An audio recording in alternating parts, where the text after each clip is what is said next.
सभी प्रकार की जो हमारे अंदर हमारे हमारे पूर्वजों ने हमें दी है, हमारे पितरों को लेके हमारे देवताओं तक, इन सब के बारे में हमें बच्चों को अवगत करवाना चाहिए और उनको साधना देनी चाहिए। एक मित्र ने पूछा है कि यदि दैनिक रूप से कोई पूजा करता है और अचानक से आलस्य के कारण या किन्हीं कारणों से व्यक्ति वो पूजा एक दिन छोड़ देता है, और या कोई पर्सनल रीजन, सबके पर्सनल रीजन होते हैं, तन से रिलेटेड, मन से रिलेटेड, धन से रिलेटेड, सब प्रकार की समस्याओं से रिलेटेड प्रॉब्लम्स आती हैं व्यक्ति को, परंतु यदि वो एक दिन 2 दिन नहीं कर पाता है उस साधना को, व्यवसायिक कारणों के कारण या कोई भी रीजन हो सकते हैं, तो क्या उसकी वो साधना टूट जाती है?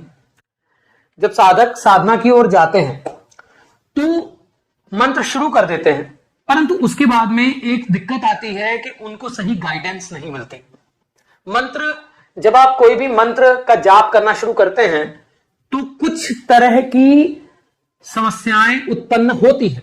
वो शारीरिक भी होती हैं, वो मानसिक भी होती हैं, वो फाइनेंशियल भी होती हैं, तो उनका निदान होना भी बहुत जरूरी है। एक होती है संकल्पवत और दूसरी होती है दैनिक साधना। अब संकल्प जब आप लेते हो तो एक तरह का संकल्प आपकी मानसिक शक्ति है, यानी आपने संकल्प ले लिया कि मैं 21 दिन, 11 दिन, 31 दिन ये साधना करूंगा, तब अगर आप उसको छोड़ देते हैं बीच में से, तब आपको जो संख्या आपने मानी है, जो भी आपने इष्ट को अपने आप से वादा किया है, वो शिव संकल्प भी माना जाता है। तो जब हम संकल्प ले लेते हैं तब हम बाध्य हो जाते हैं कि हमें इतने दिन की साधना करनी है।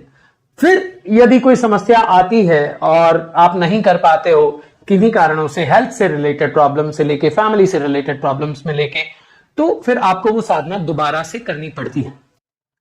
उसके बाद आ जाता है दैनिक साधना। आप दैनिक साधना करते हैं, दैनिक साधना करते हुए यदि आपके एक दिन आलस्य के कारण, शारीरिक, मानसिक किसी भी प्रकार की समस्या के कारण आप नहीं कर पाते हैं, तो वो साधना खंडित नहीं होती है, क्योंकि वो आपकी दैनिक साधना है। हाँ, आपको मानसिक रूप से लगेगा कि मैं आज ये नहीं किया, तो आपको खाली खाली लगेगा, परंतु आप मानसिक कर लें। जब आपको लगे, अगर आप साधना ही कंप्लीट करना चाहते हैं, अगर आपको लगता है कि उस मंत्र को मैंने जाप नहीं किया, तो आपको जब समय मिले तो अपने इष्ट से कनेक्ट कर लें।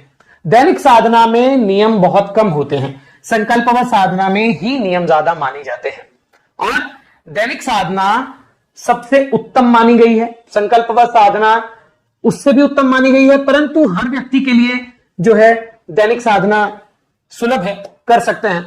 तो इसमें पाप का बोध नहीं लाना है, इसमें किसी प्रकार का ऐसा बोध नहीं लाना है कि मैंने आज नहीं किया तो मेरे से पाप हो गया या मेरी साधना खंडित हो गई। एक दिन आप नहीं कर पाते हैं तो कुछ नहीं है, अगर जब भी आपको समय मिले आप तब कर लें। यदि आप 5 बजे सुबह का जो है वो कर रहे हैं, आपकी रूटीन है, और आप 5 बजे नहीं कर पाए तो शाम को 5 बजे कर लें, रात को 10 बजे कर लें, सुबह 10 बजे कर लें, जब आपको समय हो पवित्रीकरण करके, अपने आप को पवित्र करके आप अपनी साधना कर सकते हैं। परंतु यदि नहीं भी कर पाते हैं तो उसमें कोई दोष नहीं लगता है। साधक जब साधना करते हैं ना, तो उसमें बहुत सारी, अब जब मंत्र जाप हम शुरू करते हैं ना, हमारे अंदर बहुत सारे विचार उठते हैं।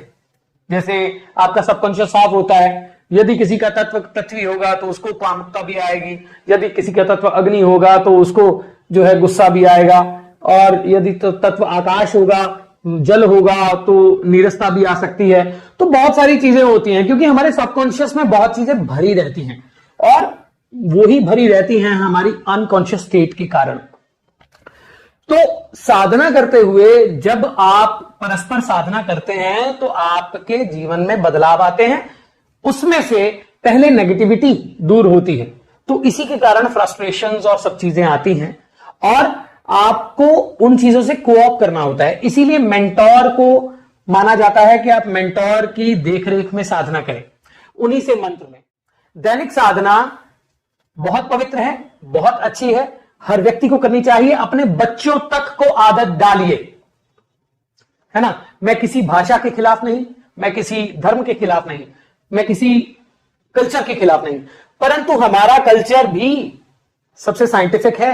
हमें अपने बच्चों को समझाना चाहिए। जॉनी जॉनी यस पापा तो हम बताते हैं, परंतु ओम भूर्भुवः स्वः तत्सवितुर्वरेण्यं भर्गो देवस्य धीमहि धियो यो नः प्रचोदयात् चारों वेदों का, है ना, सभी प्रकार की जो हमारे अंदर हमारे हमारे पूर्वजों ने हमें दी है, हमारे पितरों को लेके हमारे देवताओं तक, इन सब के बारे में हमें बच्चों को अवगत करवाना चाहिए और उनको साधना देनी चाहिए।